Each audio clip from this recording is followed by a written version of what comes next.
If you've just planted your entire autumn vegetable garden with cabbages and lettuces, watch this video because you need to immediately, right now, treat against the cabbage white butterfly. Today I'm going to show you a really great solution, very convenient. These are pre-dosed sachets, so it's really simple. Let's walk in the garden while I explain which vegetables are there, why, and how we use them. It's all natural. Hey there, farmers. I hope you're all doing well. Our garden is already producing, of course. Are you seeing the different successions? There's the garden we transplanted at the beginning of August, which is this one, the autumn one. The cabbages are starting to get bigger. Some things are already producing, like the Chinese cabbage you see behind me. The others are still growing, though. The other rows you see, the ones with the smaller plants, we transplanted those 2 or 3 days ago. A few days because there was a lot of rain, almost 70 mm, so it wasn't appropriate to do any treatment. Today we're going to do the treatment against the cabbage moth. But what are the dangers in the vegetable garden? In autumn and winter, generally there are 2 insects that really harm our cabbages and lettuces. We have the cabbage moth anyway, all the families that belong to caterpillars, and then we have the families of stink bugs. Let's take a moment to analyze and I'll show you the effects and what they do. This one you see here, the red one, is called the cabbage stink bug. It marks the leaves, creates little spots, and slowly necrotizes the entire leaf system, which is our leaf. So this means that chlorophyll photosynthesis is reduced, and besides definitely being an aesthetic problem, our plant naturally isn't healthy. As for stink bugs, the best thing to do if we want to use a completely natural treatment is to use zeolite in large amounts. This is Chinese cabbage. Pak choy is a very delicate cabbage because it's really tasty and gets attacked a lot. Look here, this is another variety of stink bug that just flew in. Here you can see the effects. You see that it causes necrosis on the leaf usually, and then we eat this leaf. If you look closely here, I remind you that it just rained a lot. This leaf here still has to have white spots because that's what it is. Zeolite present. We are using fairly intense treatments of zeolite. Keep in mind that for about 10 liters we are using 200 grams of zeolite. This is because it works, because it creates a nice tough barrier for our plants. And the stink bugs, not big ones like this, because at this point you can't do anything to them, but the smaller stink bugs get really irritated. I should also mention that after 4 years I started growing cabbage again. Chinese cabbage, I repeat, it's called pak choy, and it's beautiful because if you remove a few leaves like this one, look how nice it is. It's ready in 20 days, and even like this, it's more than good enough to eat. Like cabbage, it's very attached. Those who grow it organically usually use nets, so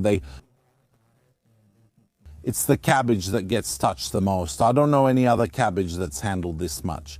Do you see that white butterfly? Now, if you see that white butterfly, that's the cabbage white.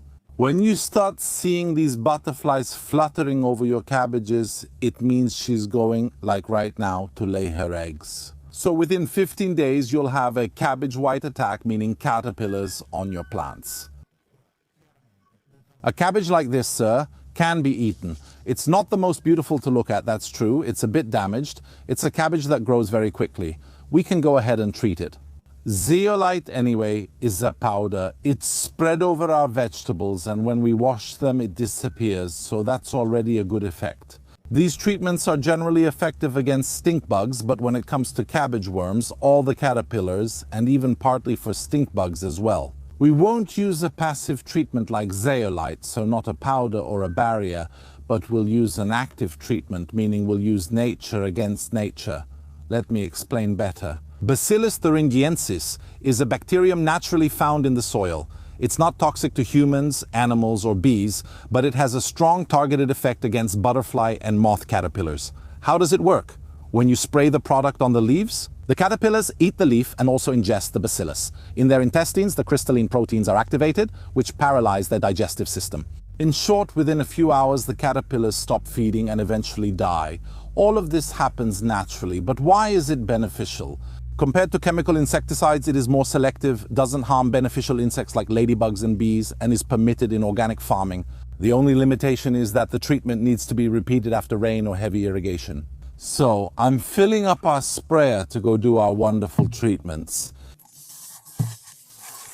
Now I'll show you the Bacillus solution. The one I usually use is from Alba Garden. I really like it. You can also find Zeolite from them, always with no problem at all. There's also something new though, since every time we have to figure out how many grams of product we're putting in per liter. It's still a bit complicated, even though it's very clear, because it's written right here on top. What did they think of doing? They made small sachets that are already pre-dosed for every 20 liters of water. So, if you have a sprayer for treatments that holds 10 liters and you use half a sachet, if you have one that holds 20 liters, you use a whole sachet. This is really convenient because you don't have anything left open. You just take it, use it, and it's done. Let's go do these treatments continuously. The stink bug is more of a problem in September, while the cabbage white butterfly is an issue that continues until October. Here we need to be skilled and efficient, and if necessary, repeat the treatment right after heavy rains, about 4/5 of an inch of water. In that case, the treatment needs to be done again. So I simply take my sachet and put it inside. Look, it's so convenient that I would give this up, because this way you don't have to weigh anything, you don't have to carry grams, you're all set, especially when you go out in the field and maybe you don't have everything. See, you just put it inside. Once we've put it in, I'll show you a trick. Because the product needs to be mixed, if you also have an electric pump, put your nozzle inside. Basically, we're going to create a continuous cycle. By doing this, the product gets mixed. We leave it there for 2-3 minutes. It gets absorbed well and everything gets mixed again. You see it's starting to take on color and we're good. I'm showing you how I'm soaking them a lot. You really need to soak these well. There aren't any official guidelines here. I'm just telling you this from experience. However, I repeat, for every product, to give you the right answer, you need to check its effectiveness, so official data from the authorities.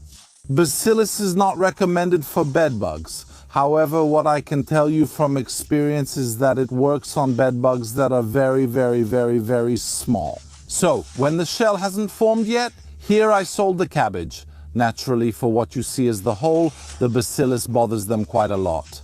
This doesn't mean they die, this doesn't mean they drop, but in my opinion, it's a significant fact to keep in mind, because this, mixed with zeolite, can have a great effect. When we apply the bacillus, we don't apply the zeolite at the same time. Because I've seen that in any case, they don't really go hand in hand together. So, what should I do if I have stink bugs and need to treat cabbage? For example, in these cases? Very simply, we do our bacillus treatment, leave it here for 4 to 5 days, then we apply the zeolite. After about a week we come back with the bacillus and then we apply the zeolite again. In this case, I'm also applying it to the fennel. Fennel has another problem, which is also a caterpillar. It's a caterpillar like Caterpie for Pokemon fans, so it has an extra effectiveness. Let's take an example. If I only apply the bacillus to this cabbage here, which is a red cabbage, and I don't apply it around as well, most likely the cabbage moth will still attack it. Because when we cover, it's always best to cover everything, especially with such a natural product, so we also cover the salads. If they are in the same row or nearby, I suggest you treat your seedlings right after you've planted them in the field. Because an attack by the cabbage butterfly now would be really devastating since they're very small. So I'll leave you the Alba Garden product in the description, and I'll also leave you the zeolite. We didn't see how to use zeolite in this video, but the concept is the same. Please make sure to do it. The comments are down below. I remind you that we have our free newsletter where I send you unique information every time to help you with your garden, and I tell you all the timing. When to do a treatment, I'll let you know. Anyway, down below, of course, in the description. Farmer, I'll see you in the next video. I'm going to finish my table plants.